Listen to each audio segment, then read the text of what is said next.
გამარჯობა. ეთერშია გადაცემა აფხაზეთის სალომე ლემონჯავასთან ერთად. დღევანდელ გადაცემაში ნახავთ. გასული კვირის მნიშვნელოვანი მოვლენების საინფორმაციო გამოშვება. კვირის თემა: რუსეთის ფედერაცია საქართველოსთან სავიზო რეჟიმს ამარტივებს. დე-ფაქტო აფხაზეთის ეგრეთ წოდებული საგარეო საქმეთა მინისტრის განცხადება. საფო ფანცულაიას პორტრეტი.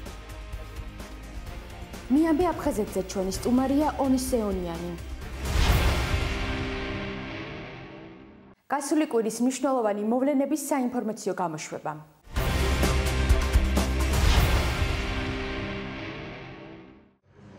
აფხაზეთის ავტონომიური რესპუბლიკის მთავრობის თავმჯდომარის მოვალეობის შემსრულებელმა ვახტანგ ყოლბაიამ მთავრობის 2015 წლის ანგარიში თბილისის შემდეგ ქუთაისსა და ზუგდიდში წარადგინა. საზოგადოებამ მოისმინა ის ძირითადი პრიორიტეტები, რა მიმართულებითაც აფხაზეთის მთავრობა 2015 წელს მუშაობდა. შეხვედრებს ესწრებოდნენ სამეგრელოსა და იმერეთის ადგილობრივი მმართველობის წარმომადგენლები, აფხაზეთის ავტონომიური რესპუბლიკის მთავრობის წევრები, აფხაზეთიდან დევნილი საზოგადოება და არასამთავრობო ორგანიზაციები. ანგარიშის წარდგენა ქუთაისსა და ზუგდიდშიც კითხვა-პასუხის რეჟიმში მიმდინარეობდა. დავამთავრეთ ამ ანგარიშის ჩაბარების საკმაოდ საინტერესო პროცესი. მაყოფილი ვარ იმით, თუ როგორ ხდება ჩვენი მოსახლეობა, დევნილი მოსახლეობა ამ ანგარიშს. საინტერესო იყო ეს ანგარიში, ძალიან ბევრი ინიციატივა, ძალიან ბევრი გაკეთებული საქმე, რომელიც ჩვენ აქ მოვისმინეთ და იმედები იმის, რომ 2016 წელი იქნება მართლაც უფრო ქმედითი, უფრო აქტიური და ძალიან საინტერესოა ის, რომ აქ ზუგდიდში, სადაც ყველაზე მეტად არის კონცენტრირებული ჩვენი იძულებით გადაადგილებული მოსახლეობის უმრავლესობა, მართლაც გაცილებით იგრძნობა მაჯისცემა და ის წუხილი, რაც ამ მოსახლეობას აწუხებს და ჩვენი მხრივ ადგილობრივი ხელისუფლება ყველაფერს გააკეთებს იმისათვის, რომ აფხაზეთის მთავრობასთან ერთად მაქსიმალურად ეფექტურად და მაქსიმალურად ოპერატიულად მოვახერხოთ იმ პრობლემებზე მუშაობა, რომელი პრობლემაც აი ამ ადამიანებს აწუხებთ.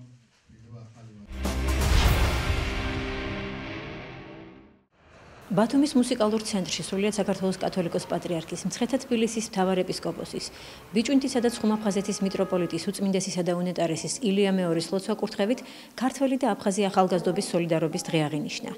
ორგანიზატორები იყვნენ აჭარის ავტონომიური რესპუბლიკის უმაღლესი საბჭო, ბათუმის მერია, აჭარისა და აფხაზეთის მეცნიერებათა აკადემიები, ქალთა საერთაშორისო ორგანიზაცია სოროპტიმისტ ინტერნაციონალის ბათუმის კლუბი. შეხვედრას ესწრებოდნენ აფხაზეთისა და აჭარის ავტონომიური რესპუბლიკის ხელისუფლების წარმომადგენლები, აჭარაში მცხოვრები აფხაზი საზოგადო მოღვაწეები და მეცნიერები. ღონისძიებაზე გამოიფინა აფხაზ შემოქმედთა მიერ შექმნილი ტილოები, ხელნაკეთი ნამუშევრები და წიგნები. ქართულ-აფხაზური ურთიერთობების დარეგულირების, სახალხო დიპლომატიის განვითარებისა და აქტიური სამეცნიერო საქმიანობისათვის აფხაზეთის ავტონომიური რესპუბლიკის უმაღლესი საბჭოს საპატიო სიგელები გადაეცათ პედაგოგებს აქსანა კვიცინიასა და ვანო პაპუნიძეს. ჩვენ დღეს აქ მოვისმინეთ ძალიან ემოციური სიტყვები, ძალიან ემოციური გამოსვლები იმის შესახებ, რომ საქართველო უნდა იყოს ერთიანი, აფხაზები და ქართველები უნდა იყვნენ ერთად და სხვა გამოსავალი მართლაც არ არსებობს. და აქედან აჭარიდან ეს ძალიან კარგად ჩანს. აჭარა არის მაგალითი იმისა, რომ ქართველებს და აფხაზებს მართლაც შეუძლიათ მშვიდობიანად იცხოვრონ ერთ ქვეყანაში, დარჩნენ აფხაზებად, ამავე დროს დარჩნენ ქართველებად და ერთად აშენონ საერთო ქვეყანა და საერთო სამშობლო.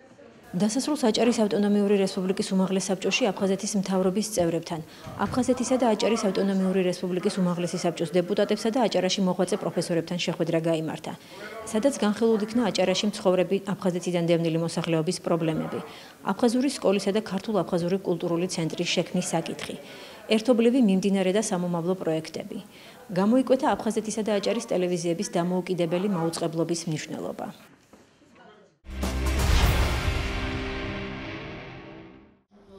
გასულ კვირას აფხაზეთის ავტონომიური რესპუბლიკის განათლებისა და კულტურის სამინისტროს ინიციატივით აფხაზეთის ავტონომიური რესპუბლიკის საჯარო სკოლებისა და ოკუპირებული გალის ტერიტორიაზე მოქმედი სკოლების მასწავლებელთა რიგით მეხუთე კონფერენცია ჩატარდა, რომელიც განათლებისა და კულტურის მინისტრმა დიმიტრი ჯაიანმა გახსნა და იგი დიალოგის რეჟიმში წარიმართა. კონფერენციაზე პედაგოგებისთვის საინტერესო და აქტუალური საკითხები განიხილეს. ისაუბრეს სასწავლო პროცესში არსებულ პრობლემებსა და ოკუპირებულ ტერიტორიაზე ქართული ენის შეზღუდვასთან დაკავშირებულ საკითხებზე. თითოეულ პედაგოგს შესაძლებლობა მიეცა გამოითქვას საკუთარი მოსაზრებები და წინადადებები. აფხაზეთის ავტონომიური რესპუბლიკის განათლებისა და კულტურის მინისტრის პირველმა მოადგილემ მანანა ქვაჩახიამ შეხვედრაზე სამინისტროს მიერ განათლების კუთხით 2015 წელს გაწეული საქმიანობის ანგარიში წარადგინა.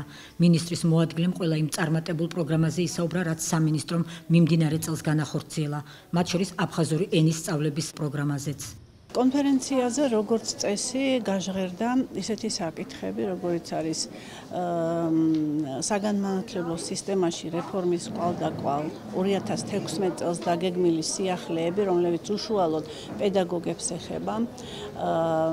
ამავე დროს საუბარი იყო იმ განსაკუთრებულად მნიშვნელოვან პრობლემებზე, რომელიც ოკუპირებულ ტერიტორიაზე სამწუხაროდ ყოველდღიურად ხდება, ეს არის შეზღუდვა ქართულ ენაზე, მშობლიურ ენაზე სწავლის. საჯარო სკოლებს დღესდღეობით აქვთ უამრავი ინფრასტრუქტურული პრობლემა დაკავშირებული შენობასთან, შენობის საკუთრებასთან, ინფრასტრუქტურის მოწესრიგებასთან, მატერიალურ-ტექნიკური ბაზის გაუმართავობასთან რიგ შემთხვევაში. რა თქმა უნდა, წლების განმავლობაში ჩვენ ამ მიმართულებით მუშაობთ, რიგ მიზნობრივ პროგრამებსაც ვახორციელებთ, მაგრამ არის ისეთი პრობლემები თავისი მასშტაბით, რომელსაც მხოლოდ აფხაზეთის მთავრობა და ჩვენი სამინისტროს ძალისხმევა არ ყოფნის. პედაგოგებს უამრავი შეკითხვა ჰქონდათ და აქედან გამომდინარე ვთვლით, რომ ეს კონფერენცია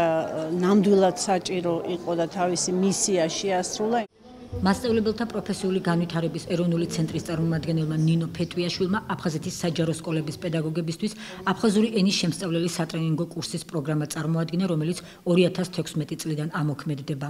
მასწავლებელთა პროფესიული განვითარების ცენტრმა აფხაზეთის განათლებისა და კულტურის სამინისტროსთან ერთად შეიმუშავა ესეთი პროექტი, რომელიც ემსახურება აფხაზური ენის მასწავლებლების გადამზადებას. მოვამზადეთ მასწავლებლებისთვის სატრენინგო პროგრამა, რომელიც გულისხმობს არა მხოლოდ სწავლების ახალ მიდგომებს, არამედ გაღრმავებულ სწავლებასაც. მოგეხსენებათ, იმ კურს გაღრმა როგორ არის საქმე იქ ქართულ ენასთან დაკავშირებით საერთოდ და ძალიან მიხარია, როცა აფხაზური ენას ასე ყურადღება იქცევა. მე ვიცი და დაწვენებული ვარ, მოვა ის დრო, როცა აფხაზები მიხვდებიან, რას ვაკეთებ ჩვენ, რა ენას ვიცავთ, როგორ ვიცავთ და ქართულ ენასაც როგორც მათ ეკადრებათ, ისე მიხედავენ.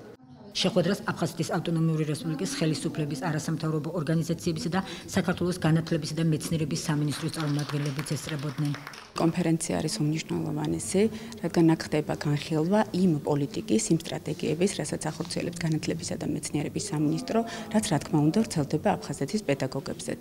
უმნიშვნელოვანესია ის, რომ ამ კონფერენციას ესწრებიან არა მხოლოდ აფხაზეთის საჯარო სკოლის პედაგოგები, არამედ ოკუპირებული ტერიტორიიდან გადმოსული პედაგოგებიც. განათლებისა და მეცნიერების სამინისტრო ახორციელებს არაერთ მხარდამჭერ პროგრამას, რაც აუცილებლად იქნება მომავალშიც გაგრძელებული და უფრო განვითარებული.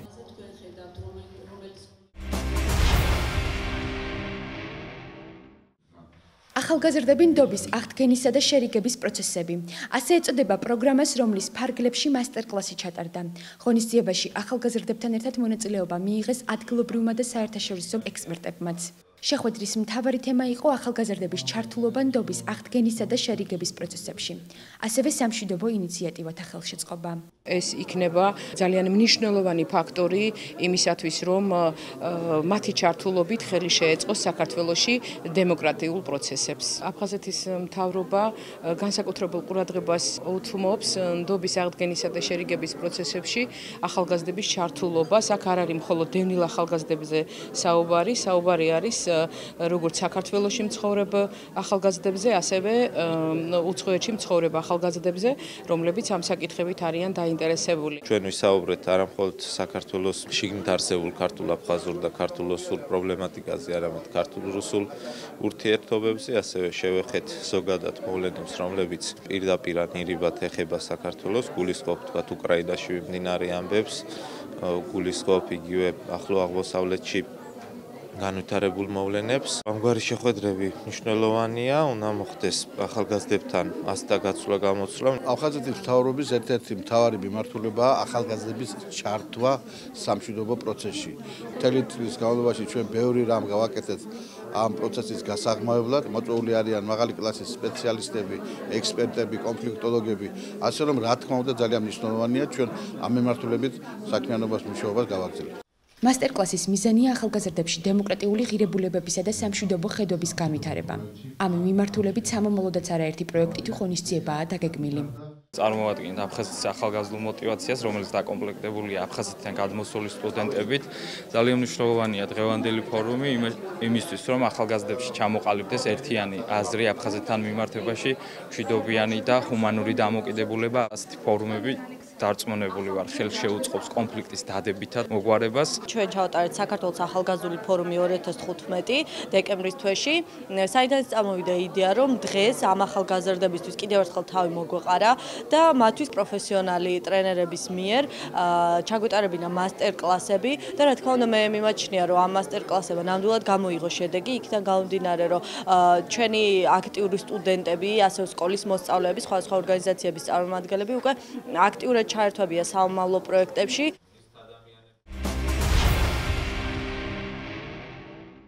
აფხაზეთის ავტონომიური რესპუბლიკის განათლებისა და კულტურის სამინისტროს ორგანიზებით ვალერი არქანიას სახელობის არტ-გალერეაში ჩატარდა სამეცნიერო კონფერენცია კულტურული მემკვიდრეობა ოკუპაციის პირობებში. კონფერენციას ხელისუფლების, საერთაშორისო და არასამთავრობო ორგანიზაციებისა და სამეცნიერო დაწესებულებების წარმომადგენლები ესწრებოდნენ. როგორც შეხვედრაზე ითქვა, აფხაზეთის კულტურული ფასეულობების დაცვასა და პოპულარიზაციაზე ზრუნვა აფხაზეთის ავტონომიური რესპუბლიკის განათლებისა და კულტურის სამინისტროს საქმიანობის ერთ-ერთ სტრატეგიულ მიმართულებას წარმოადგენს. ამ მიზნით სამინისტრო ახორციელებს სპეციალურ პროგრამას. კონფერენციაც სწორედ ამ პროგრამის ფარგლებში გაიმართა, სადაც ოკუპირებული აფხაზეთის ტერიტორიაზე არსებული კულტურული მემკვიდრეობის ძეგლების წარსულისა და ამჟამინდელი რთული მდგომარეობის შესახებ იმსჯელეს. კონფერენცია გახსნა აფხაზეთის ავტონომიური რესპუბლიკის განათლებისა და კულტურის მინისტრის მოადგილემ ბესიკ ოდიშარიამ, რომელმაც ოკუპირებულ აფხაზეთში არსებული კულტურული მემკვიდრეობის ძეგლების მდგომარეობის შესახებ სამეცნიერო წრეების, ხელისუფლების წარმომადგენლებისა და საერთაშორისო ორგანიზაციების ინფორმირება აუცილებლად მიიჩნია და განმარტა, რომ ეს შეხვედრაც სწორედ ამ მიზანს ემსახურება. ეს ისტორიული მემკვიდრეობის ძეგლები, რომლებიც დღეს აფხაზეთის ტერიტორიაზე, აი საქართველოს ამ ძველ კუთხეში, ძალზე სავალალო მდგომარეობაშია. ცდილობენ, რომ აი ეს ქართული სული ამოძილონ აფხაზეთში.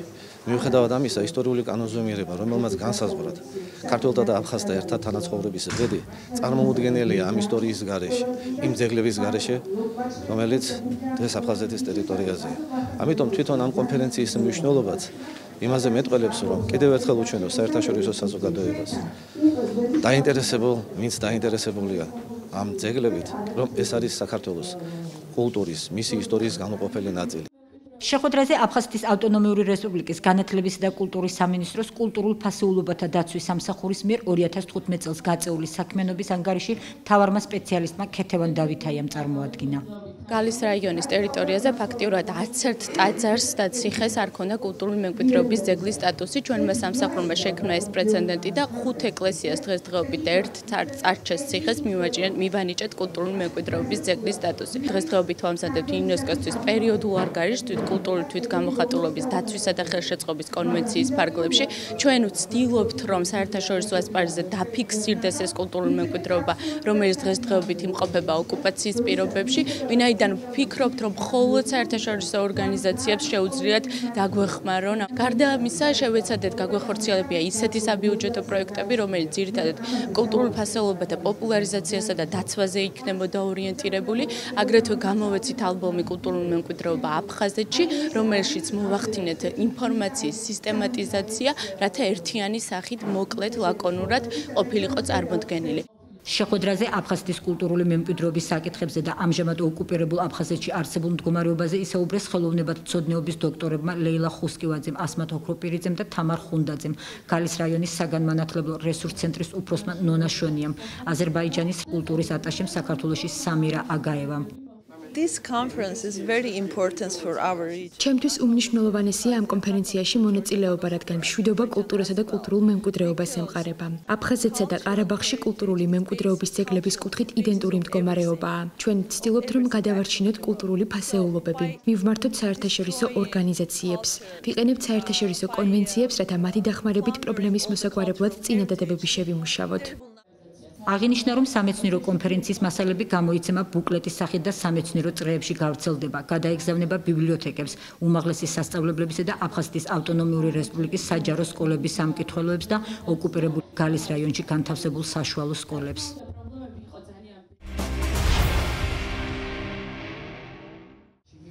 სადღაც გადარგული ბავშვობა. ასე ეწოდება აფხაზეთის მკვიდრი ქალბატონის ნანა ჯეჯეიას ციკლს, რომლის პრეზენტაცია ვალერი არქანიას სახელობის არტ გალერეაში გაიმართა. დიდი ემოციებითა და ღრმა ადამიანური ურთიერთობებით გაჯერებულ წიგნში თავმოყრილია მწერლის ავტობიოგრაფიული მოთხრობები, რომლებიც აფხაზეთის თემას, მშობლიური ქალაქის მონატრებას, ომსა და დევნილობას ეხება. ნანა ჯეჯეია გალილეა და უკვე წლებია ოჯახთან ერთად ამერიკის შეერთებულ შტატებში ცხოვრობს. დროსა და მანძილს მონატრებამ და ნოსტალგიამ ძლია და სოციალურ ქსელში ქვეყნდებოდა ავტობიოგრაფიული ხასიათის მოთხრობები, რომლებსაც როგორც პრეზენტაციაზე ითქვა, მეგობრებისა და საზოგადოების საყოველთაო ინტერესი მოყვა. ნანა ჯეჯეიამ გადაწყვიტა პატარა მოთხრობები ერთკრებულად გამოეცა. ასე შეიქმნა შორეულ კალიფორნიაში ეს წიგნი, სადაც ქალბატონმა ნანამ საკუთარი ცხოვრების მოგონებები შეკრიბა და მშობლიურ გალსა და დედულეთში, ქუთაისის უძველეს უბანში განცდილ ნანახი ჩაატია. პირველი სიტყვა ქუთათურებმა თქვეს და მართლაც ქუთაისში ნანას დედულეთში მოხდა წიგნის პრეზენტაცია. ის ხშირად ამბობს, რომ არ იცის რა არის ეს ნოველა, მოთხრობა თუ სხვა რამ, მაგრამ თითოეული სიტყვა მოფერებით არის, დიდი სიყვარულით არის დაწერილი და გვახსენებს ჩვენს აფხაზეთს, ჩვენ მშობლიურ ქალაქს. ყველაფერი მოგვცა ამ ნაწარმოებებმა, რომ კიდევ ერთხელ შეგვეგრძნო ჩვენი ბავშვობა, ჩვენი ახალგაზრდობის დროინდელი აფხაზეთი და გალი და კიდევ უფრო გაგვიძლიერა იქ დაბრუნების სურვილი. პრეზენტაციაზე წარმოდგენილი იყო ამერიკის შეერთებულ შტატებში გამომავალი ერთადერთი ქართული ჟურნალ მამულის დამფუძნებლისა და რედაქტორის მანუჩარ კაჭახიძის ვიდეო მიმართვა, რომელიც დარბაზმა დიდი ემოციებით მიიღო. სწორედ მანუჩარ კაჭახიძის მხარდაჭერით გამოიცა ეს შესანიშნავი წიგნი. არტ გალერეაში გამართული პრეზენტაცია აფხაზეთის ავტონომიური რესპუბლიკის განათლებისა და კულტურის სამინისტროს ორგანიზებით გაიმართა და მას ავტონომიური რესპუბლიკის მთავრობის თავმჯდომარის მოვალეობის შემსრულებელი ვახტანგ ყოლბაია, აფხაზეთის ავტონომიური რესპუბლიკის განათლებისა და კულტურის მინისტრი დიმიტრი ჯაიანი, მწერლის ახლობლები და მეგობრები ესწრებოდნენ, რომლებიც თბილ სიტყვებს და თაიგულებს არიშურებდნენ ქალბატონ ნანა ჯეჯეიას მიმართ. მე დიდი ხანია აი ესეთი მძაფრი შთაბეჭდილება არ მიმიღია წიგნიდან. საოცარი წიგნია. ეს მარტო ის არ არის, რომ დაუშვათ გალელებს გაცნობს, იქაურ სიტუაციას გაცნობს. ეს არის საოცრად მართალი წიგნი. მიუხედავად იმისა, რომ მე თბილისში დავიბადე, თბილისში გავიზარდე, იცით როგორი შეგრძნება მქონდა, რომ ნანას დედა, ჩემი დედაც იყო, ნანას ბებია, ჩემი ბებიაც იყო. ჩემს ბავშვობაშიც მომგზაურა ნანა, რა თქმა უნდა, წითელ ზოლად გასდევს ომი ამ წიგს, ხო? არ გამძიმებს თვითონ ომი და რატომ არ გამძიმებს, იცით? არ არის სიძულვილის ნატამალი არ არის. კითხულობ ამას და დაკარგული ურთიერთობები გტკივა, დაკარგული აფხაზეთი გტკივა და არამცდა არამს არ გწევს არც ერთი აფხაზი და არც ერთი სხვა ეროვნების ადამიანი. უღრმესი მადლობა მინდა ყველას უთხრა ამ დაფასებისთვის, დროის გამოძებნისთვის, რომ მობძანდნენ, შემხვდნენ, მომისმინეს, ერთმანეთი ნახეს, მოესიყვარულნენ ერთმანეთს, რაც ასე აუცილებელია.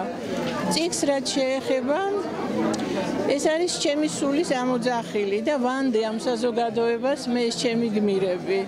იწერებოდა ეს წიგნი ძალიან დიდი ნოსტალგიით, სევდით, ცრემლითაც კი. ამ წიგნში ვიხსენებ დავიწყებულ ადამიანებს. ადამიანებს, ვისთან ერთადაც გაიარა მთელმა ჩემმა ბავშვობამ. საინტერესო ადამიანები იყვნენ ისინი. ჩემთვის ყოველ შემთხვევაში საინტერესოები იყვნენ და არ მინდა რომ ეს სახეები დაიკარგოს.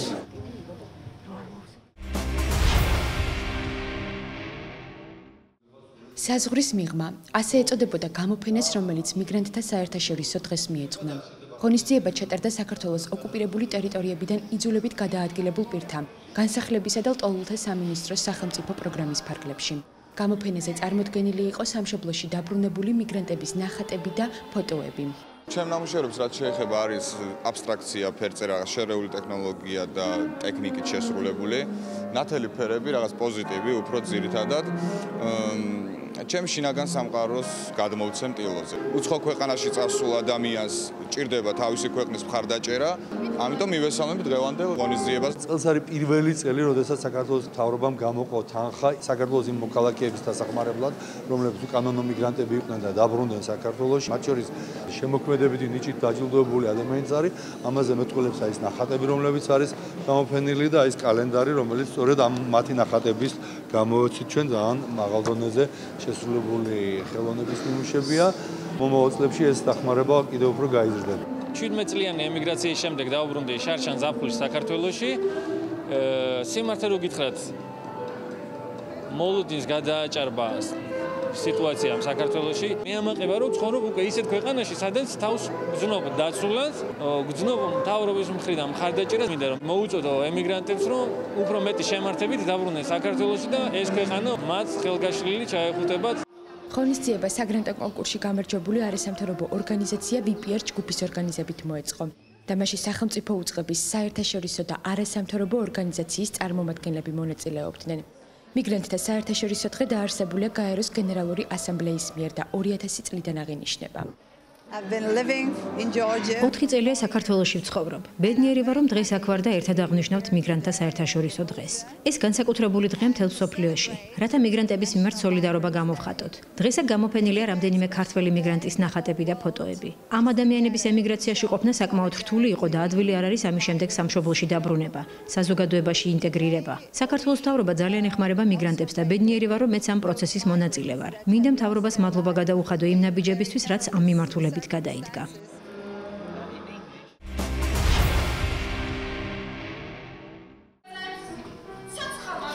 სიყვარული ძნელია. ასე ეწოდებოდა სპექტაკლს, რომელიც აკაკი წერეთლის ვოდევილის ბუტიაობის, ლირიკული ლექსებისა და პუბლიცისტური წერილების მიხედვით დაიდგა. სპექტაკლის პრემიერა შედგა სოხუმის მოზარდ მაყურებელთა პროფესიულ სახელმწიფო თეატრში თეთრი ტალღა და მისი დამდგმელი რეჟისორია ნუგზარ ლორთქიფანიძე. თამაშობენ ძირითადად ახალგაზრდები. მათთან მუშაობა ჩემთვის ძალიან სასიამოვნო იყო.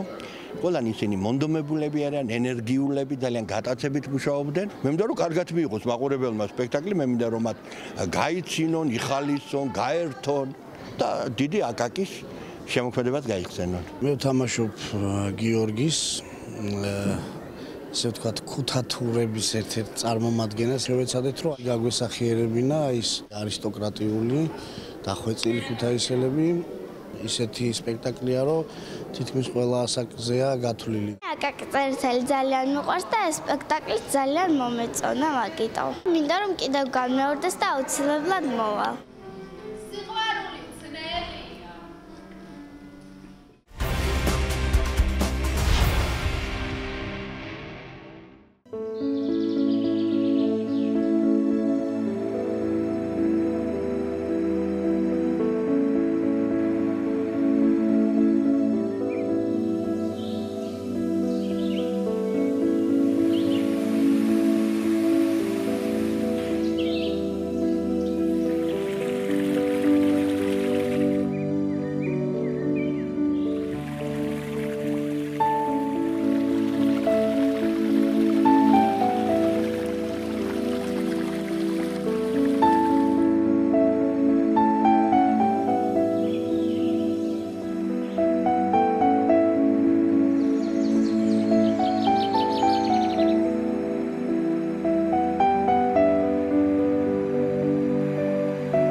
კვირის თემა რუსეთის ფედერაცია საქართველოსთან სავიზო რეჟიმს ამარტივებს.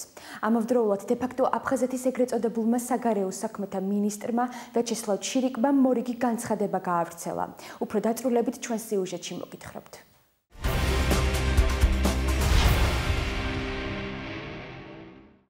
რუსეთის ფედერაციის პრეზიდენტმა ვლადიმირ პუტინმა განაცხადა, რომ საქართველოს მოქალაქეებისთვის სავიზო რეჟიმის გაუქმებას არ გამორიცხავს. რუსეთის პრეზიდენტმა ეს განცხადება ევროკავშირის მიერ ვიზა ლიბერალიზაციის სამოქმედო გეგმის შესრულების დადებითად შეფასებამდე ერთი დღით ადრე გააკეთა. ამ საკითხზე კი მოგვიანებით რუსეთის საგარეო უწყებამ განცხადება გაავრცელა, რომლის თანახმად 23 დეკემბრიდან რუსეთის ფედერაცია საქართველოს მოქალაქეებისთვის სავიზო რეჟიმს ამარტივებს. საქართველოს მოქალაქეებს საშუალება ექნებათ გააფორმონ საქმიანი, სამუშაო, სასწავლო და ჰუმანიტარული ვიზები, იმის და მიუხედავად არის თუ არა მოწვევა გამოგზავნილი ახლო ნათესავის ან სხვა რომელიმე პირის მიერ, ნათქვამია რუსეთის საგარეო საქმეთა სამინისტროს განცხადებაში. სავიზო რეჟიმის გამარტივება რუსეთის მხრიდან სწორი მიმართულებით გადადგმული ნაბიჯია, ასე შეაფასა ეს ფაქტი სურა ბაბაშიძემ. პოლიტოლოგი რამაზ საყვარელიძე კითხვის, რომ ამ გადაწყვეტილებით რუსეთის ფედერაციას სურს მოძალადი ქვეყნის იმიჯი შეიცვალოს. რუსეთს მსოფლიო არენაზე დღეს მოძალადეს იერი აქვს იმიჯს რო ეძახიან. ამდენად მას აწყობს ნებისმიერი ისეთი ნაბიჯის გახმაურება, სადაც ის მოძალადე კი არა, მშვიდობის წრედია. და აი ამ მშვიდობის წრედობისკენ ნაბიჯი გადადგა. მით უმეტეს, რომ პრაქტიკულად საფუძველი იმისა, რომ ვიზების პრობლემა დარჩეს ძველ მდგომარეობაში, უკვე დიდი ხანი აღარ არის. ისე რომ ამ მხრივ მე მგონი რუსეთი უბრალოდ თავის ინტერესით მოქმედებს და არა საქართველოს ინტერესით ბუნებრივი.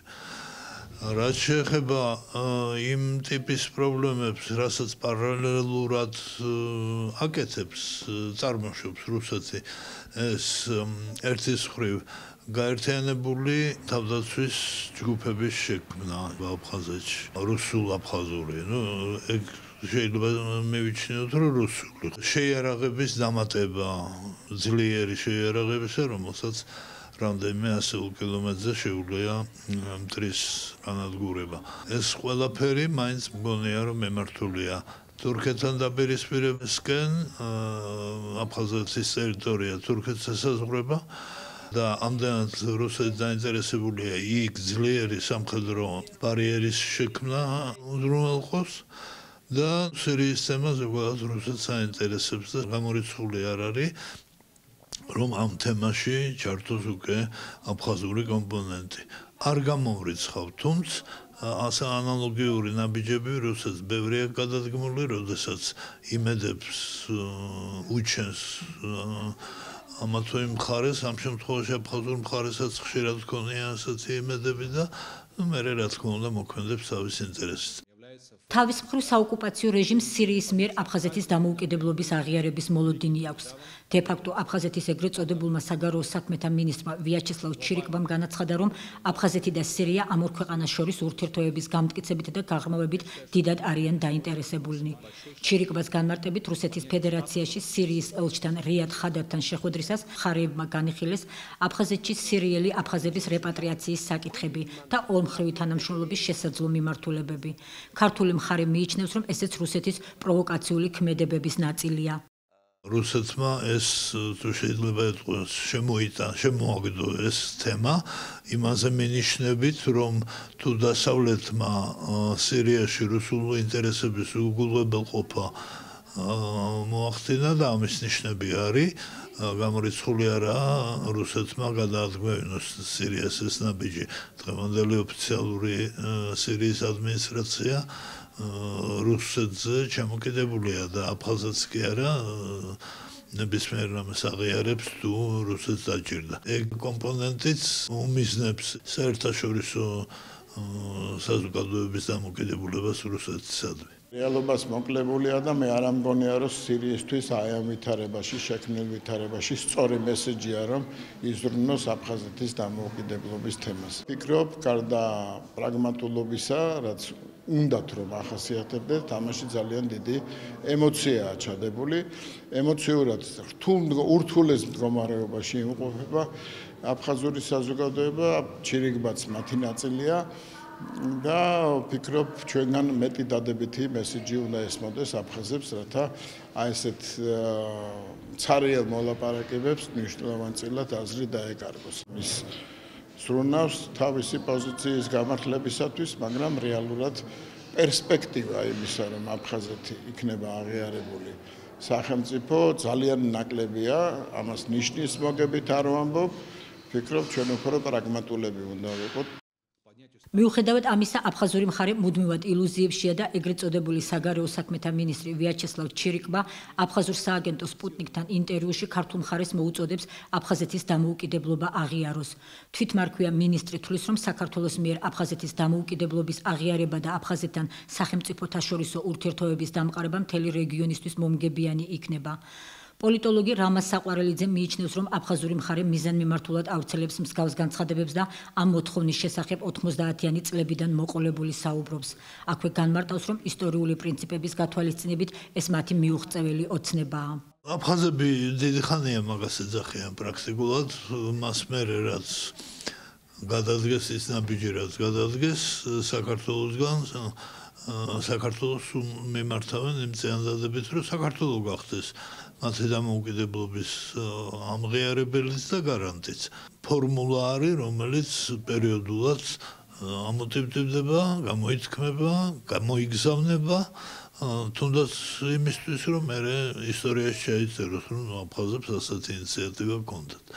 მაგრამ ისევ ვიმეორებ იმასაც, რომ ამას სხვანაირი ისტორიული წინაპირობები აქვს. ანალოგიური მდგომარეობა, როდესაც გვაქვს დასავლეთის ქვეყნებში და ვიცით მშვიდობიანი გაყოფები, ხო, ჩეხოსლოვაკია ყველაზე განთქმული. იქ ხელოვნური იყო გაერთიანება და ამიტომ ადვილად მოხდა ხელახალი გაყოფა. და აფხაზეთი საქართველოს ნაწილი ხელოვნურად არ ყოფილა, ისტორიულად მოდის და საქართველოს მეფე აფხაზთა მეფეც იყო საუკუნეების განმავლობაში. ისე რომ ხელოვნური სწორედ ახლა გაყოფა გამოდის ამ ისტორიის ფონზე და არა შეერთება. ამდენად ისტორიას თუ გაუწევთ ანგარიშს და ყველა ქვეყანა უწევს ანგარიშს, ისტორიის მიხედვით არის მერე ესა თუ ის ნაბიჯი მშვიდობიანად ან მოსახერხებელი, ან შეუძლებელი. საქართველოსთვის ამ ისტორიიდან გამომდინარე შეუძლებელია აფხაზეთის განხილვა მისგან დამოუკიდებელ ნაწილად.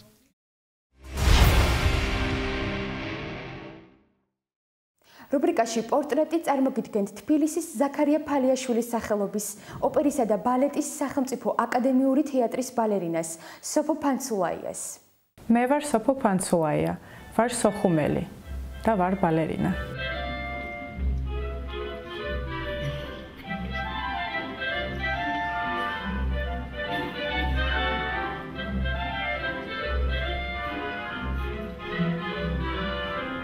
იყო ბალერინა არის ძალიან რთული. შენ მუდმივად უნდა იყო ფორმაში, მუდმივად შრომობ, თავ დაუზოგავად.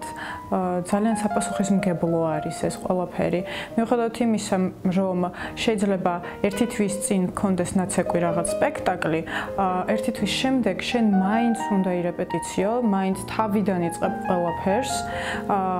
შენიშვნები, შეცდომები, ყველაფერი უნდა გამოასწორო, ყურადღებით უნდა იყო. მარტო შენ თავზე არ ხარ დამოკიდებული, როდესაც კორდებალეთში დგახარ, იქ ყველა ერთმანეთზე ფიქრობს, იმიტომ რომ თუ მე შემეშალა, ესე იგი ყველამ თავიდან უნდა დაიწყოს ყველაფერი. მთელი დღე ხარ დაძაბული. ვისვენებთ მხოლოდ ზაფხულში, ზაფხულობით და ის დრო, რაც გვაქვს, არ ყოფნის ხოლმე, იმიტომ რომ წელიწადში მინიმუმ 10 ბალეტი გვაქვს საცეკვი. და 10 ბალეტიდან დღეს თუ ვიცეკვე ერთი პარტია, შეიძლება ორ თვეში ახალი პარტია მომცენ და ის უნდა ვისწავლო, ის უნდა ვიცეკვო.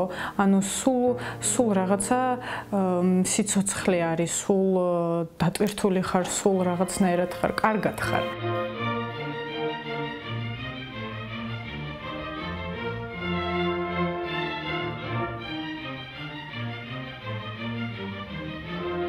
არ ვიცოდი საერთოდ ბალეტის შესახებ არაფერი, ფეხბურთს თამაშობდი ჩემთვის მშვიდად, წყნარად, მაგრამ როგორც კი შევედი და პირველივე წამიდან შემიყვარდა, ძელთან რო დავდექი, გადავხედა სხვადასხვა გოგოები იდგნენ, დიდები, პატარები, და შემიყვარდა იმ დღიდან ბალეტი და ყოველ დღე დავდიოდი არც სტენდი, არც წვიმაში, არც ქარში, ავად ვიყავი, მაინც მივდიოდი და დედასაც დავყავდი ესე. რეპეტიციები გვაქვს ძალიან ინტენსიურად, ძალიან ბევრს შრომობთ, ძალიან ბევრს მუშაობთ. იძახიან, რომ ბალერინები და ბალეტის მოცეკვავეები ედრებიან მაღაროელებს. ქალბატონი ნინო ანანიაშვილი ძალიან ბევრს გთხოვს, მაგრამ ამას ყველაფერს გვიფასებს.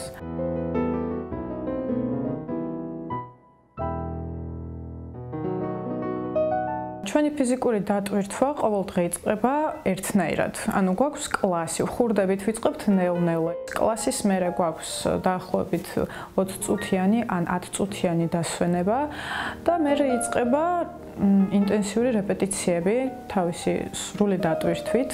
მით უმეტეს თუ ახალი ბალეტი იდგმება, მან ხო საერთოდ შეიძლება დილიდან დაღამებამდე დარბაზში ვიყოთ, ისე რომ წყლის დალევის საშუალება არ გქონდეს.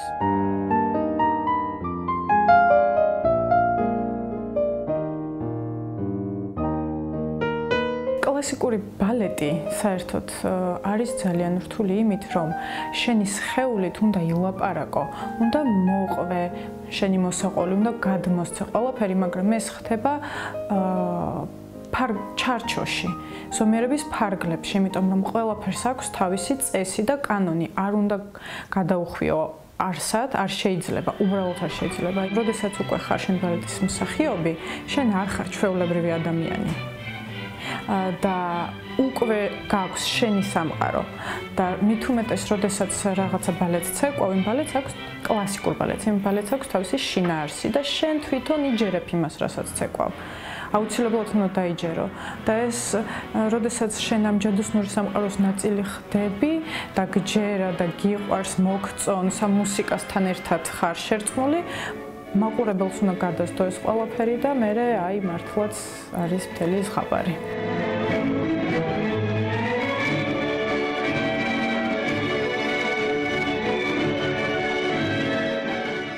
ხოჩი პირველი მოქმედება არის, ხდება ყველაფერი ქუჩაში, ხო? და მე უბრალოდ ჩვეულებრივი გოგო ვარ, ხო?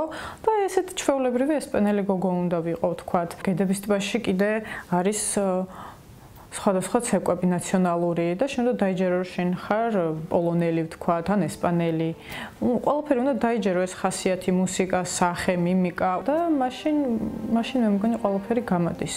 და თუ არის ხანდახან, რომ არ შეგიძლია, ეხო არის, რომ აი დღეს არ შემიძლია, აი იმ დღეს, როდესაც შენ ესე ფიქრობ, რომ შენ არ შეგიძლია, მიდიხარ რაღაცა დაუკმაყოფილებელი სახში. ბრუნდები, რომ აი რაღაცა დაგაკლდა შენ თვითონ. ამიტომ ყოველთვის ჯობია, რომ ბოლომდე დაიხარჯო.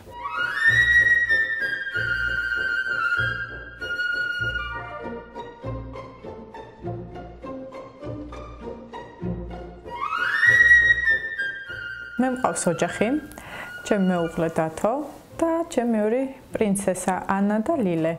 ლილეს უახლოხანს შემეძინა თვენახევრის არის. ჩემი მეუღლე პროფესიით ფინანსისტია, ხელოვნებასთან აკავშირებს ერთადერთი რამეს მე ვარ. არ იყო ბალეტის მოყვარული, მაგრამ იმის მერეც მე გამიცნო და ცოლად შემირთო ხშირი სტუმარი არის სხვადასხვა თეატრების. ხელს უწყობ მე პირადად და მთელი ოჯახი, რომ მან თავისი პროფესიით გააგრძელოს მუშაობა და იყოს ჩართული იქ, სადაც მთელი თავისი სული და გული აქვს ჩადებული ბავშვობიდან.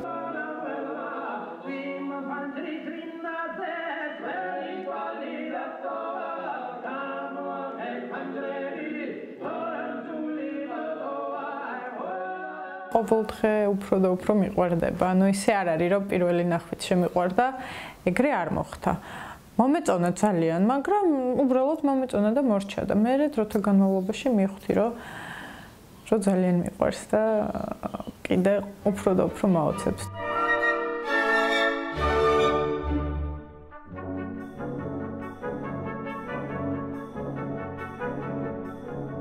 ჩვენთან დასში თითქმის ყველას ყავს შვილი, 2, არის შემთხვევა 3 ბავშვი ყავს ჩემს მეგობარს ერთ-ერთ ბალერინას. ჩვენი თაობა განსხვავდება ძველი თაობისგან იმით, ალბათ, პირველ რიგში, რომ ადრე ესე ვერ ოჯახდებოდნენ, ვერ რაჩენდნენ შვილებს ბალერინები, იმიტომ რომ არ ვიცი, სიმართლე გითხრათ, რატომ არა, მაგრამ რაღაცა დაახლოებით ზოგი კარიერას ვერ თმობდა, დროც ისეთი იყო, თანაც მიღებული იყო ისე თითქოს, რომ ბალერინას არ მოყავდეს შვილი. მაგრამ დღევანდელ დღეს 21 საუკუნეში თანამედროვე ბალერინები ვქმნით ოჯახებს, ბავშვებს ვაჩენთ, მაგრამ ესეც ალბათ ჩვენ თეატრიდან გამომდინარეა, იმიტომ რომ ხელს გვიწყობს ჩვენი თეატრი, რომ მთლად ესე არ ვიყოთ მარტოები და ეს ბედნიერება განვიცადოთ. მიუხედავად იმისა, რომ აფხაზეთში ჩემი აფხაზი ბები არის, რომელიც ძალიან მიყვარს, ადრე ბავშვობაში ჩავდიოდი, იქ მეგობრები მყავს, რომლებიც ძალიან მიყვარს და ნათესავები. უფრო მეტად იმიტომ მიყვარს და შემტკივა გული, რომ ჩემი მშობლებისთვის არის ყველაფერი. ვფიქრობ და რაღაც არ ვიცი, გულის სიღრმეში მჯერა, რომ დაბრუნება იქნება. მიოცნებია, რომ სოხუმში მე როგორც პედაგოგი მინიმალურ რაღაც სტუდია საბალეტო თუნდაც რომ მქონდეს.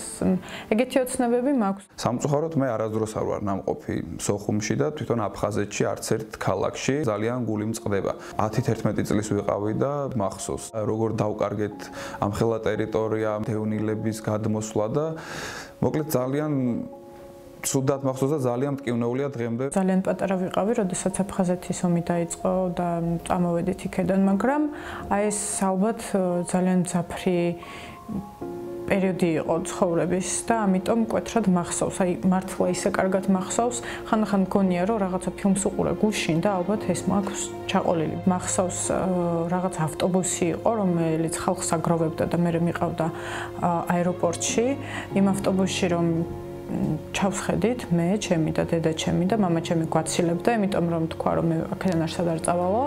მიგვიყვანა ავტობუსმა აეროპორტში, ჩავსხედით თვითმფრინავში და მე პატარა რადგან ვიყავი, ანუ დამეძინა და გამეღვიძა იმისგან, რომ დედას ზურგზე ვყავდი მოკიდებული და ყველა ყვიროდა გარით ცეცხლი წაეკიდა თვითმფრინავს და ანუ იმ თვითმფრინავიდან ჩამოვედით, სხვა თვითმფრინავში იმ დღეს ჩვენ ვერ ჩავჯდებოდით და დავბრუნდით ისევ სახლში. მე ისევ ეს აეროპორტი მახსოვს. რაღაც უცნაური კიბე იყო და იმ კიბეზე ხალხი აყავდათ ესა ხელით ეკაჩებოდნენ ერთმანეთს და უთხრეს დედაჩემს რომ თქვენ აბრძანდითო და თქვენ შვილს მე მოგაწუდით იმიტომ რომ ესე უფრო ადვილი არისო. ამასობაში დედაჩემი ავიდა და მე იმის ნაცვლად რომ დედაჩემისთვის მივეწოდებინე უცბად გვერდზე გადამდეს ესე და ისე მოხდა რომ აურზაურში იქეთ ჩემი და ცალკე მე აქეთ დედაჩემი დაიბნა არიცოდა რა იქნა და ნუ ისე მოხდა რომ თითქოს დავიკარგეთ უცბად ვიღაცამ მომიყვანა იქ ქვემოდან ესე ამიყვანა ხელში და აღმოჩნდა ბებიაჩემის ძმა ნოდარი დამინახა და მიპოვა და ნუ ეს ძალიან ისეთი იყო მახსოვს ვტიროდი რომ დროზე დედა იპოვე თქო. სოფოს ოჯახში ყოველთვის თბილად იხსენებენ იმ თავის მხარეს და მეც რომ მიყვებიან, მიჩნდება სურვილი რომ ჩავიდე და მე თვითონ ნახო ეს მხარე და რა ვიქაურობას, ესე ვთქვათ, ჩავიდე და მოვეფერო და ვიგრძნო თავი იქ ისევე როგორც საკუთარ სახლში და საკუთარ ქალაქში. დავდივარ გასტროლებზე და თითქმის მთელი მსოფლიო მაქვს მოვლილი. ერთი ადამიანი მაინც აფხაზეთიდან იქ მხვდება და ვნახულობთ და ვეხუტებით ერთმანეთს, მიუხედავად იმისა, რომ პირველად ვხედავთ იმ მომენტში, მაგრამ რაღაცნაირი სითბო გვაკავშირებს მაინც, არ ვიცი, ერთმანეთს გულშემატკივრობთ. როდესაც ვიგებ, რომ ჩემი მხრიდან არის ვიღაცა, უფრო დადებითად ვუყურებ. ყველას მინდა მიულოცო ახალი წელი, მინდა ვუსურვო ყველაფერი ის საუკეთესო, რასაც ისურვებს, ვიმეგობროთ და დავივიწყოთ ყველაფერი ის ცუდი, რაც იყო ადრე.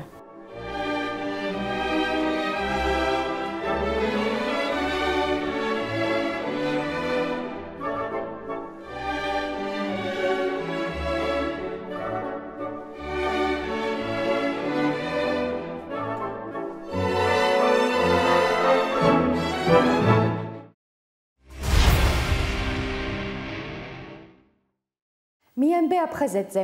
ჩვენი სტუმარია მარჯანიშვილის თეატრის მსახიობი ონისეონიანი.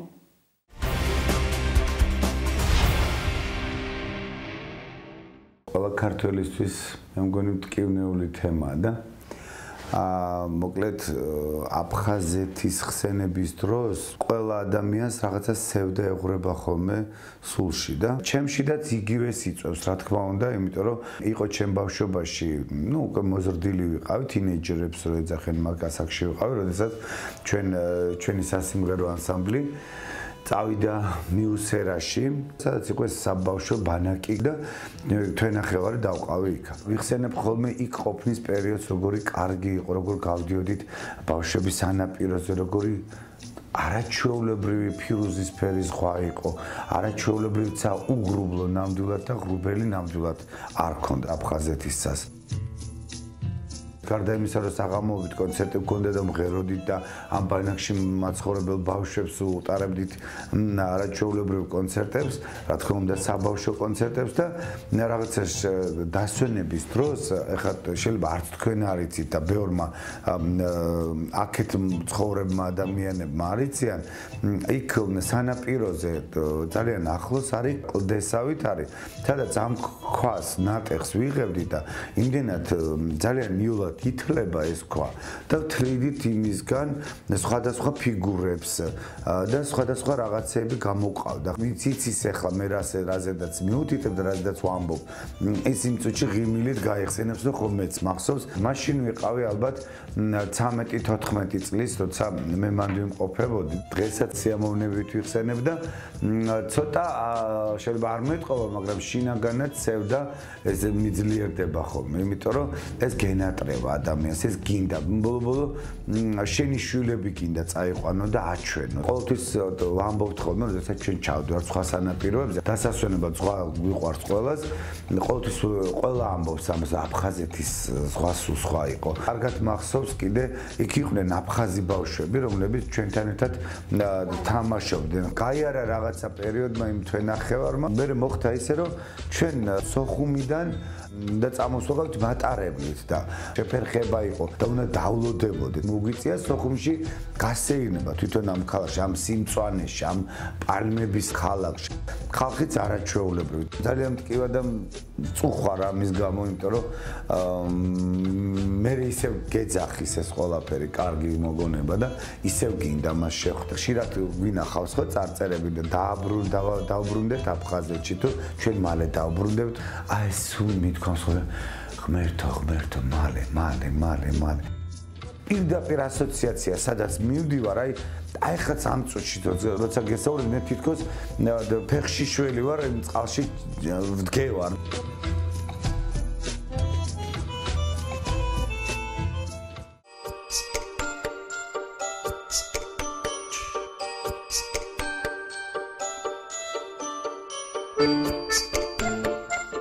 ვიცი გონებაში მაქვს, რომელი სპექტაკლითაც წავიდოდი მან და რამოდენიმე სამოვარჩევი. ოღონდ ეს დღე დადგეს. დარწმუნებული ვარ, რომ ჩვენ დიდი და საყვარელი რეჟისორი ბატონ ლევან წულაძე დადგავს ამისთვის რაღაცას. ჩავალ და ვითამაშოთ. თეატრალი ხალხი არიან სოხუმლები და იქ დუღდა თეატრალური ცხოვრება და დღესდღეობით ისინი აქ არიან და ძალიან უნდათ თავიანთ ქალაქში, თავიანთ მიწაზე ფეხი დადგა. ძალიან ძნელია, როცა ადამიანს ეს აღარ აკუცებ. მე მაინც მგონია, რომ ეს აფხაზების და ქართველების ომი არ იყო. არ ვიცი, მე მაინც ვერ დავარქმევ ამას. იმიტომ რომ მე ვიცი, ბევრი ქართველი როგორ გულშემატკივრებს თითოეულ აფხაზს იქაურს. ოჯახში დედმამიშვილები წაკინკლავდებიან დაუშვათ, ხო? იქ ვიღაცისგან ველით ნაბიჯის გადადგმას, ხელის ჩამოსართმად. მოდი, ჩვენ ერთმანეთს ორივემ ერთდროულად დავიძრათ და ორივემ ერთდროულად ჩამოვართვათ ხელი. მე მაინც ვეტყოდი აფხაზეთს, რომ ჩვენ ვიყვარს აფხაზები და ჩვენ ჩამოვართვით ხელს ამ ადამიანებს აუცილებლად და იმედი არასოდეს არ უნდა დავკარგოთ ადამიანებმა, იმედით ცხოვრობს ადამიანი, რა თქმა უნდა, მაგრამ მე მაინც მგონია, დადგება ის დრო, არ ვიცი როდის. მე ვერ ვიტყვი მაგის პროგნოზს ვერ გავაკეთებ, მაგრამ დადგება ის დრო, როდესაც ჩვენ ძალიან თავისუფლად ჩავალთ და ისევ შევიგრძნობთ იმ სურნელს, თუ რას უნდა მის დავტოვეთ.